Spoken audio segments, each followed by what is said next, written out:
KS ಈಶ್ವರಪ್ಪನವರು ticket miss ಆಯಿತು, ಮಗನಿಗೆ ಕೊಡಲಿಲ್ಲ ಅನ್ನೋ ಕಾರಣಕ್ಕೆ ಪಕ್ಷೇತರ ಅಭ್ಯರ್ಥಿಯಾಗಿ ಕಣದಲ್ಲಿದ್ದಾರೆ. ಬಟ್ ಈಗ ಅವರು ಮತ್ತೊಂದು ಸ್ಟೇಟ್ಮೆಂಟ್ ಕೊಡ್ತಿದ್ದಾರೆ. ಮರಳಿ ಬಿಜೆಪಿಗೆ ಸೇರ್ತಾರಾ ಈಶ್ವರಪ್ಪ ಅನ್ನುವಂಥ ಪ್ರಶ್ನೆ ಹುಟ್ಟು ಹಾಕ್ತಾ ಇದೆ ಅವರ ಮಾತುಗಳಿಂದ. ಕಾರಣ ಭಾರತೀಯ ಜನತಾ ಪಾರ್ಟಿ ನನಗೆ ತಾಯಿ, ನಾನು ಸಾಯೋ ತನಕವೂ ಕೂಡ ಬಿಜೆಪಿಯೇ. ರಿಪಬ್ಲಿಕನ್ಗೆ ಈಶ್ವರಪ್ಪ ಎಕ್ಸ್ಕ್ಲೂಸಿವ್ ಮಾತು. ಅವರು ಪಕ್ಷೇತರ ಅಭ್ಯರ್ಥಿಯಾಗಿ ಸ್ಪರ್ಧೆ ಮಾಡಿದ್ರು ಕೂಡ ಇದೇ ಮಾತನ್ನ ಯಾವಾಗಲೂ ಹೇಳ್ತಾ ಇದ್ರು. ನಾನು ಪಕ್ಷ ಬಿಟ್ಟು ಹೋಗಲ್ಲ, ಪಕ್ಷದಲ್ಲೇ ಇರ್ತೀನಿ, ಆದ್ರೆ ಬೇರೆ ಚಿಹ್ನೆ ಅಡಿ ನಾನು ಸ್ಪರ್ಧೆ ಮಾಡ್ತೀನಿ ಅಂತ.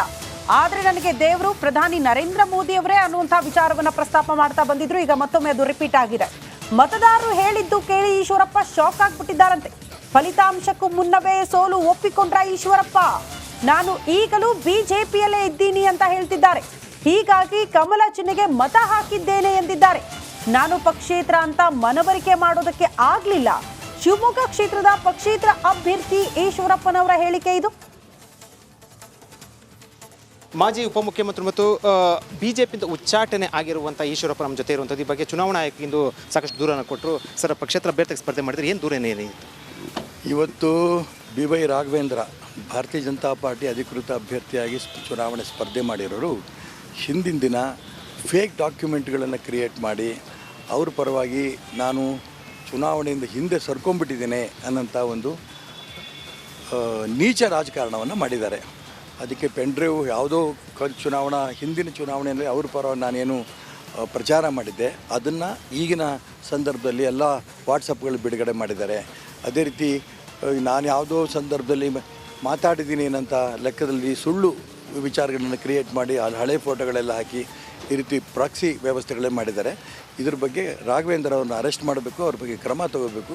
ಈ ರೀತಿ ಫೇಕ್ ಡಾಕ್ಯುಮೆಂಟಲ್ಲಿ ಕ್ರಿಯೇಟ್ ಮಾಡಿರೋಂಥ ವ್ಯಕ್ತಿ ಬಗ್ಗೆ ಕ್ರಮ ತಗೋಬೇಕು ಅನ್ನೋಂಥ ಅಂಶವನ್ನು ಚುನಾವಣಾ ಆಯೋಗ ನಡಿ ಈಗ ಶುರು ಮಾಡೋಣ.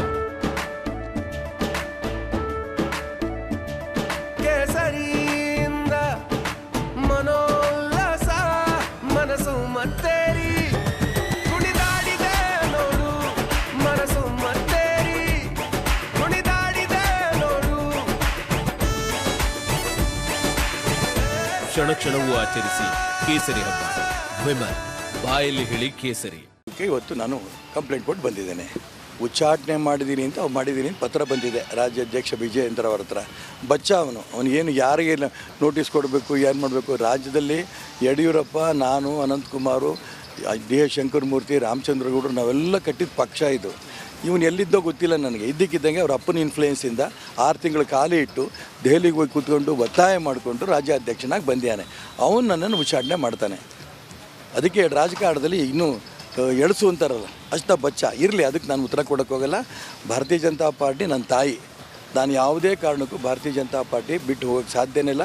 ಕೊನೆ ಉಸಿರಿರೋ ತನಕ ಭಾರತೀಯ ಜನತಾ ಪಾರ್ಟಿಯಲ್ಲಿ ನಾನು ಇರ್ತೇನೆ. ಹಿತೈಷಿಗಳು ಸಾಕಷ್ಟು ಕೂಡ ಬಿಜೆಪಿಲಿ ಇರುವಂಥದ್ದು, ಸ್ನೇಹಿತರು ಇರುವಂಥದ್ದು. ಹಿತೈಷಿಗಳಿಂದ ಸ್ನೇಹಿತರು ಅಥವಾ ತಮ್ಮ ಒಂದು ಇದು ಹಿತೈಷಿಗಳು ಕೂಡ ಅಂತ ಹೇಳ್ಬೋದು. ಅವ್ರೇನು ಮತ್ತೆ ನೀವು ಇವೆಲ್ಲ ಎಲೆಕ್ಷನ್ ಮುಗಿದ ನಂತರ ಮತ್ತೆ ಬಂದರೆ ಒಳ್ಳೆಯದು ಅಥವಾ ಮತ್ತೆ ಪಕ್ಷದಲ್ಲಿ ಇರಬೇಕು ಅಂತ ಏನಾದರೂ ಕೇಳ್ತೇನೆ. ಹೋಗಿದ್ದೀನಿ ಅಂತ ಯಾರು ಅಂದ್ಕೊಂಡೇ ಇಲ್ಲ ರೀ.